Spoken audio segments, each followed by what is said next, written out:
पड़ता है।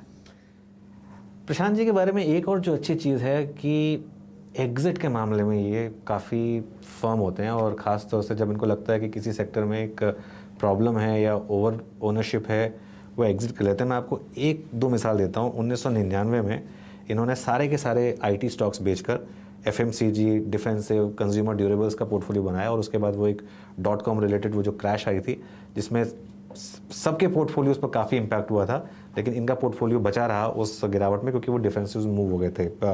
और 2003 से 8 में इन्होंने इंफ्रास्ट्रक्चर की पूरी रैली में पार्टिसिपेट किया, और उसके बाद वहाँ से एग्जिट किया इन्होंने, और उसके बाद हमने इंफ्रास्ट्रक्चर शेयरों का भाव दिखाई था। मैं इसलिए पूछ रहा हूँ, ये इसलिए खास तौर से कह रहा हूँ क्योंकि दोनों सेक्टर्स की बात कर लेते हैं, अलग अलग डायरेक्शन में चल रहे हैं दोनों इस समय। अब पहले आईटी की बात करते हैं क्योंकि बड़ा सेक्टर है मार्केट के लिए।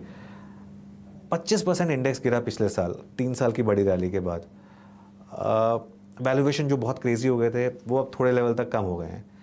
अब निवेश के मौके हैं यहाँ पर, या अभी भी थोड़ा सा फ्रॉथ बाकी है? देखिए, आईटी एक बहुत ही अच्छा सेक्टर है, और भारत में जो बहुत काफ़ी हद तक जो प्रगति हुई है इकोनॉमी की, उसका श्रेय, उसका क्रेडिट हमको आईटी सेक्टर को देना चाहिए। यहाँ पे इंडिया की कंपनीज़ वर्ल्ड की बेस्ट कंपनीज़ हैं, बहुत कंपेरेटिव है।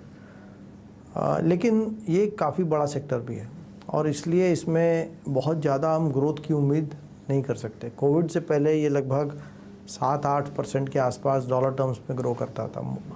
मुझे ऐसा लगता है कि जब ये कोविड के बाद का जो ओपनिंग अप का जो पूरा या डिजिटाइजेशन का जो एक इम्पैक्ट था ये ख़त्म हो जाएगा, तो ये ग्रोथ वहीं जाके रुकेगी। तो उसको देखते हुए सेक्टर थोड़ा सा मेरे को अभी भी महंगा लगता है, लेकिन ये सेक्टर फिर भी इतना अच्छा है, इसमें डिविडेंड पे आउट रेशो इतना अच्छा है कि इसमें हम निवेश करेंगे तो एक लंबे समय में मुझे लगता है फिर भी सामान्य रिटर्न एक आना चाहिए। ओके, लेकिन अभी आप थोड़ा वेट करेंगे? मतलब इसमें री रेटिंग का मेरे ख्याल से कोई जगह नहीं है, हल्का डी रेटिंग ही हो सकता है। ओके, हल्का डी रेटिंग ही हो सकता है। आपने डिजिटल की बात की, पिछले साल, अब तो खैर 2 साल पहले हो गया, वो काफ़ी एक्सूबरेंस थी इन सब स्टॉक्स में, और 2022 में हमने देखा कैसे 70 से 80% गिरे, और बहुत बुरा हाल हुआ कुछ कंपनियों का, कुछ स्टॉक्स का।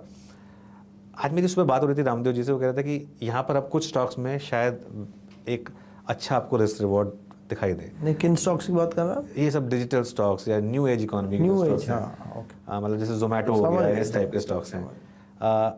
आपका पर्सनल व्यू क्या है इन स्टॉक्स में अब?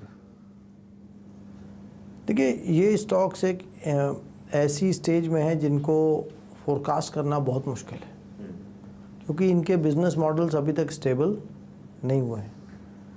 लेकिन मुझे ही लगता है कि अधिकांश जगह में अभी भी वैल्यूएशंस बहुत एक्सेसिव है।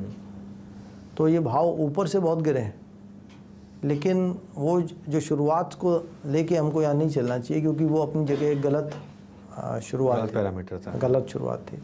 तो आज अगर हम इन कंपनीज़ का प्रॉफिटेबिलिटी और वैल्यूएशन देखें आज का, तो मुझे भी इसमें रिस्क रिवॉर्ड अभी भी फेवरेबल नहीं लगता।